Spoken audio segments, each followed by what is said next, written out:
there's a very fine line between blame and accountability. And accountability is good, but blame doesn't really do anything. It doesn't help. It frankly just makes things worse, right? Because then you start blaming people who are there to help, and all of a sudden this goodwill gets destroyed and maybe they don't want to help anymore. Yeah. You're wasting your effort on focusing on the problem rather than fixing it. Right. And then we end up in a worse place than where we started.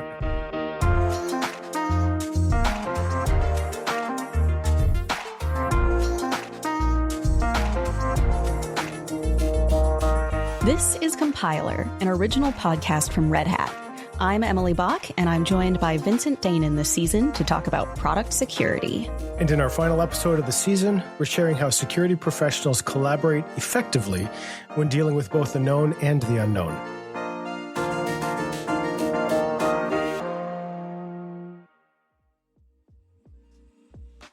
We've had some great discussions this season, and it's time we wrapped everything together. Today, we'll be hearing from Jeremy West, who leads Red Hat's product security incident response team. Vincent, you work with Jeremy, right? Sure do. He's a pretty smart guy, and I'm looking forward to what he has to say. Speaking of, what does the incident response team do exactly? I mean, the name sort of implies it a little bit. They respond to incidents, but in this case, our PCERT, what they actually do is respond to vulnerabilities that are newly discovered.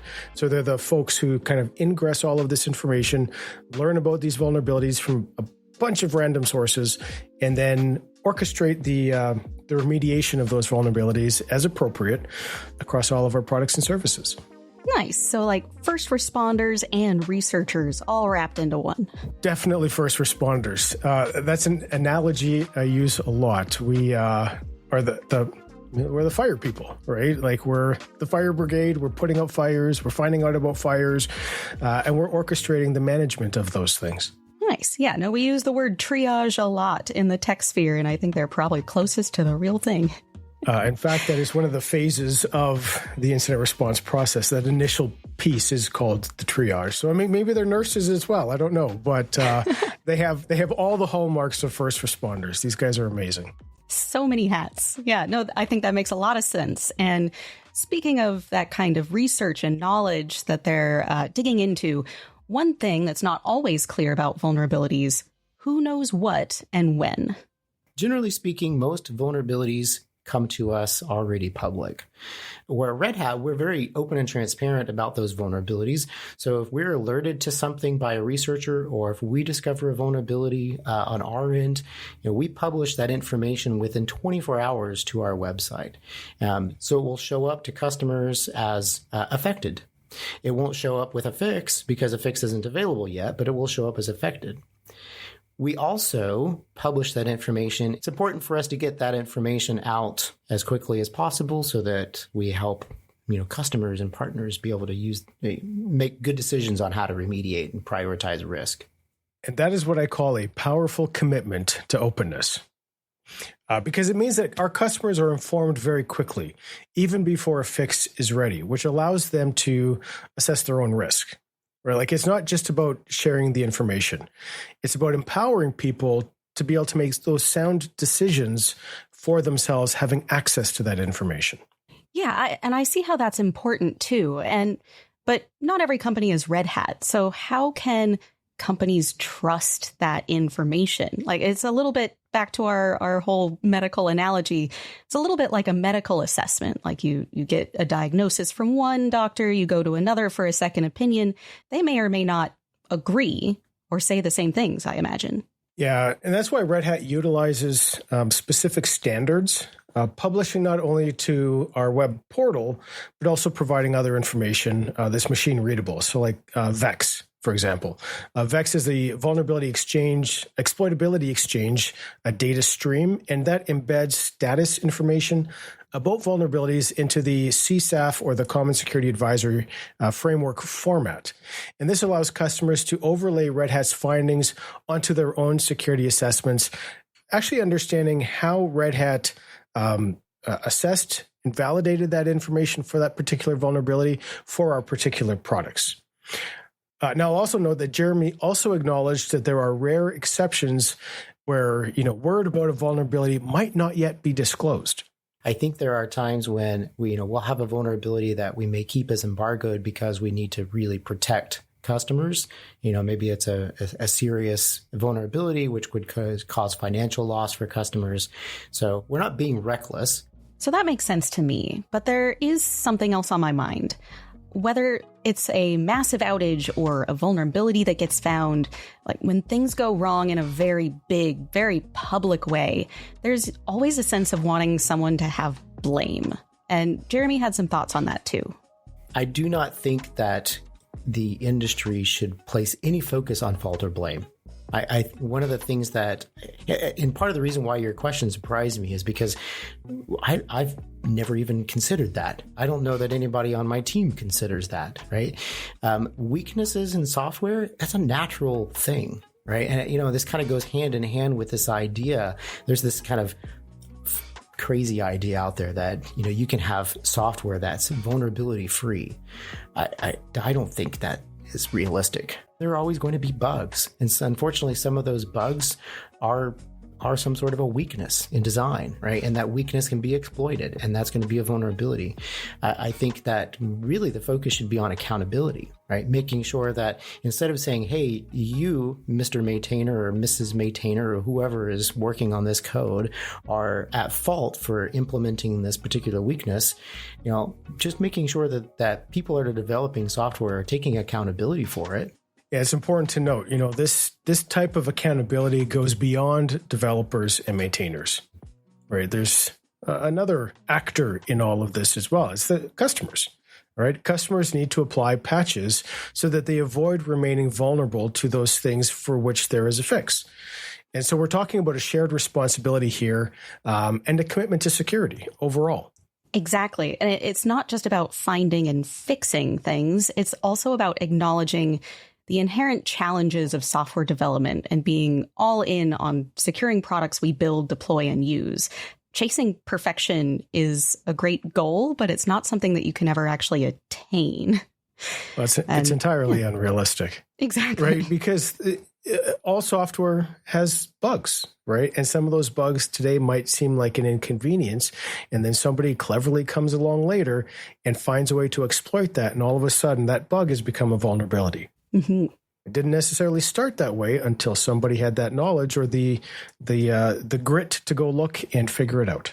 Exactly. And like we've talked about it before, but product security is very much a team effort, and putting some of that onus on a customer or an end user to be applying those patches. Like there's so many variables in that entire situation that perfection is just flat out impossible, I think.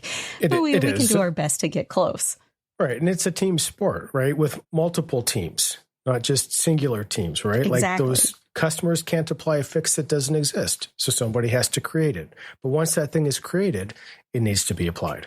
Yeah. And I really like what Jeremy said around like the concept of blame in all of this too, because it's a very complex topography, product security in general and tech as a greater sphere. And I think there's a very fine line between blame and accountability. And accountability is good, but blame doesn't really do anything. It doesn't help. It frankly just makes things worse, right? Because then you start blaming people who are there to help, and all of a sudden this goodwill gets destroyed and maybe they don't want to help anymore. Yeah, you're wasting your effort on focusing on the problem rather than fixing it. Right, and then we end up in a worse place than where we started. Exactly. So we started off with the practical ways people can collaborate in product security, info sharing, building standards around security assessments. But where does the work start in open source communities? Like, this can be a little controversial, and we'll talk a little bit more about this after the break.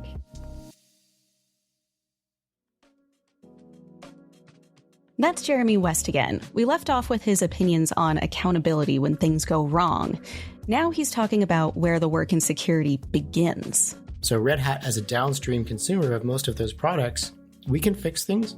We can, suggest improvements upstream, but we really need the collaboration from those upstream maintainers to fix that code and kind of adopt this secure by design mindset from the very beginning. We also need buy-in within the community of upstream projects to actually focus on fixing vulnerabilities. Yeah, and this applies specifically to a company like Red Hat. And I can tell you, sometimes it's not always easy to get that buy-in. No, definitely not. That's a challenge common in many development cycles. And devs can even go back and forth about whether thinking about vulnerabilities is even in their purview versus adding features. I know sometimes it's seen as distraction and frustration because a lot of developers just want to focus on cool functionality, right? They don't want to be distracted by fixing a vulnerability. Even within the Red Hat community, I'd say there are people that sometimes will argue and say, well, this is not necessarily a vulnerability. But Jeremy stresses the security landscape is ever changing and the community needs to adapt. I think that we have to, as a community, an open source community, we have to agree that the security landscape is changing. Customers are using our software in ways that we don't imagine. And so you have to build for that. You have to plan for that. And I suspect this is happening more than we'd like to admit. Oh, that's so true. We often don't have any say on how our customers use open source code, as long as they're not, actively breaking a law. How should a tech professional or maintainer handle this, do you think? Well, first, I don't think we have much say as to whether they're breaking the law or not, because they're using the software, right, in whichever way that they want to. But I think that's kind of the point, right? And this is one of the beautiful things about open source. You can use it in whatever way that you want. And so when we're looking at it from a product security perspective, and we're assessing whether it's CVSS scores or severity ratings or whatnot, we're doing it in the context of how that software is being used. And that's actually a really challenging thing to do. With some things, it's really easy, right? If you're looking at like an operator or something like that in, say, the Kubernetes or the OpenShift ecosystem, those pieces of software might be used in a very specific way. Right, something that I would often refer to as plumbing. Mm-hmm. Right, an attacker can't get to it, an end user can't get to it. It's just something that maybe shuffles data between one other system to another, right? That has no actual access to it. But when you're looking at something like an operating system, and you're providing libraries there, and you know what you've built against it, and so you know how that's being used. But other people, like customers, could be building their own applications using that same library in a way that you never envisioned because you're not building their application. They're building it. So we have to account for all of these things, and even upstream, right? When they're looking at, they literally have no idea how people are using their software. It's the one thing that actually comes to mind here is the Linux kernel. Right, the Linux kernel used to be very hesitant to call anything a security issue because they said everything could be a security issue because the kernel can be used in a 1,000 different ways on 1,000 different systems. You have different architectures. You have different use cases. Like, I mean, I swear somebody's put the Linux kernel in a toaster somewhere, right? But that's not your typical use case that upstream is thinking about. And it might be using it in some really strange way, right? And so the beautiful thing about open source, again, is that you can use it any way that you want. Like, you have that full license to use it however you want. And a security practitioner, whether it's somebody like Red Hat or whether it's the upstream maintainer, sometimes we have to think about it in those ways. Yeah, for sure. Code is a tool. And, I've been a product manager for quite a while now. And the one consistent thing I've always seen is that if you sit down with a customer using something that you have designed and built, they will not use it exactly as you expected, ever. They will use it in ways that you never thought was possible. Yes. And so, yeah, there's always going to be some kind of blind spot. You can never be sure of every way that your software might be used. So we have to plan for the intent and then maybe a little bit for anything else we can anticipate. But it will, like, perfection isn't real is right. The theme of the day, I suppose. No, and that's true. But I mean, even then, like, there's the intent, there's, what could reasonable use be? Mm-hmm. But then I think there's also this place, especially in an ecosystem like with open source, listen to what people are saying about how they're using something, right? Like that might actually be a legitimate use case that you as an author didn't think about, but a number of people are using, and it may make sense to support that, right? And we see that all the time. Conversely, they may be using it in a very dangerous way, and you should be saying like, hey, that's actually not a good idea, but I can see what the thing that you're trying to accomplish is. Maybe there's another way to do it. Yeah, absolutely.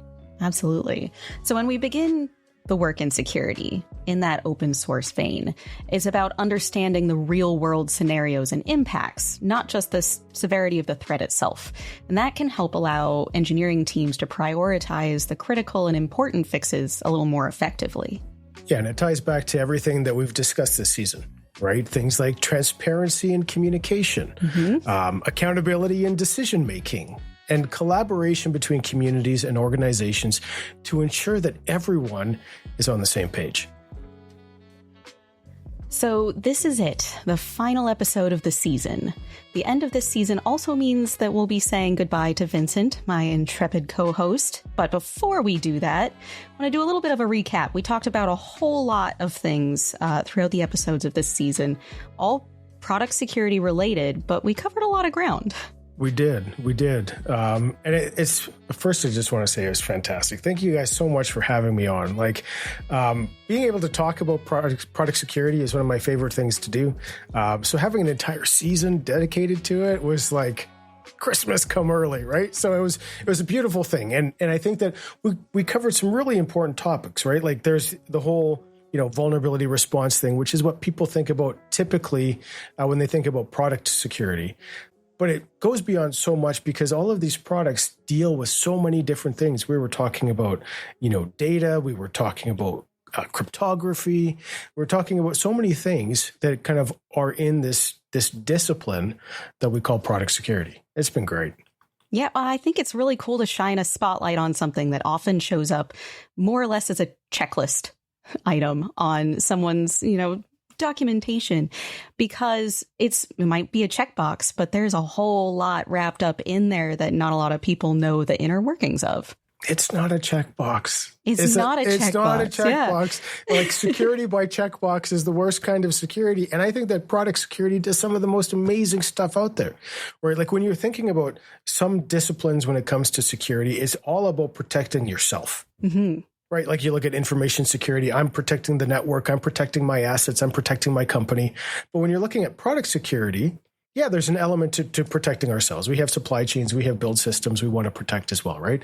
But ultimately, it's about protecting our end users and our customers, which is an entirely different thing. And it's super cool because you get to do something that's, maybe this is a little egomaniac on my part, right?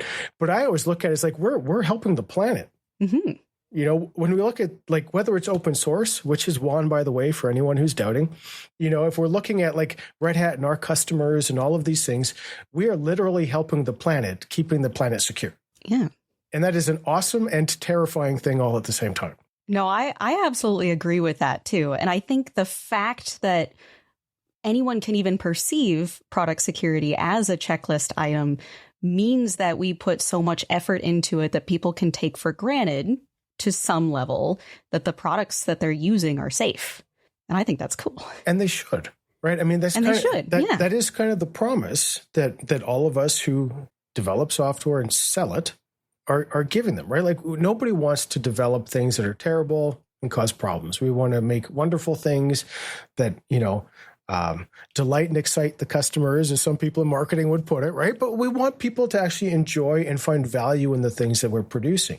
In order to do that, you have to build reliable, trustworthy software that people can depend on. Yeah, I think it's hard to, Right? So, at the end of the day, that's what it is. I think it's hard to be delighted if you don't feel safe. Yeah, you're probably right in that one. For sure. And it's a very deep topic. We have a whole lot more to talk about that we didn't even get to touch on in these episodes. And I know we'll be saying goodbye to you here in a minute for now, but I do very much hope that we have you back on the show at some point because it has been an absolute delight.